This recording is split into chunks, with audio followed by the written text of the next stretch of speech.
Now, Loblaw is warning consumers that prices will likely surge on most tariff-hit food items. The company says it limited the number of items affected by tariffs since the start of the trade war. But as pre-tariff inventory runs low, that number could surge in the coming weeks. So for a closer look at what this means for consumers, I'm joined by Sylvain Charlebois of Dalhousie University. Thank you so much for being here this morning. Good morning. Good morning. Now, you said you had some good news. I do, actually, because here's the thing. We did learn yesterday from Bloomberg that some counter tariffs implemented by Ottawa are going to have disappeared last week. And so we should see fewer items being impacted by tariffs, unlike what Loblaw is announcing. I think what Loblaw is saying is that they're just going through some inventory. Right. And some products were impacted by tariffs, but that's likely to fade away as we get into the summer. So we're looking at a critical maybe couple of months, but starting probably in July, we're likely going to see a lot of tariff-free products. So that's the good news. Okay, Yeah. so what's the bad news? Well, the bad news is that prices are... The problem is that prices are likely going to rise for a bit in the spring, like in May, June. Okay. But starting in July, things will calm down. So that's the good news. And I think the Carney government has a different approach, and I think it's the right one. The Trudeau government had a dollar for dollar approach.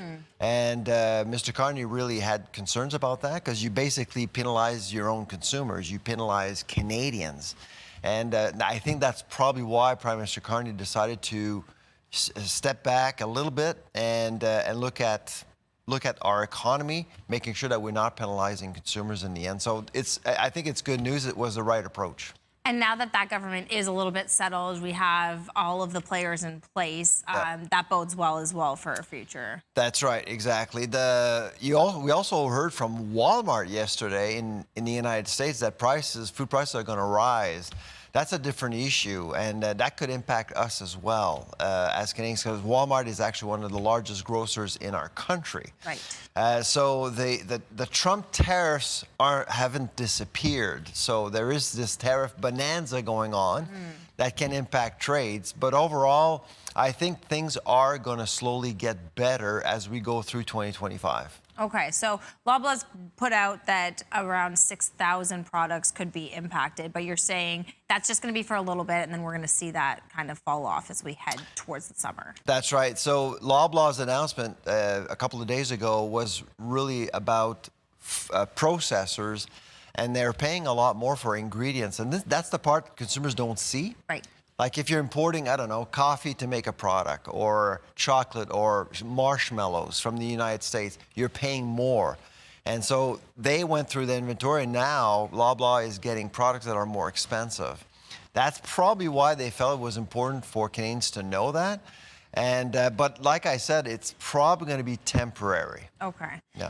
What about the Buy Canadian movement? What are your takes on that? It's been awesome. Yeah.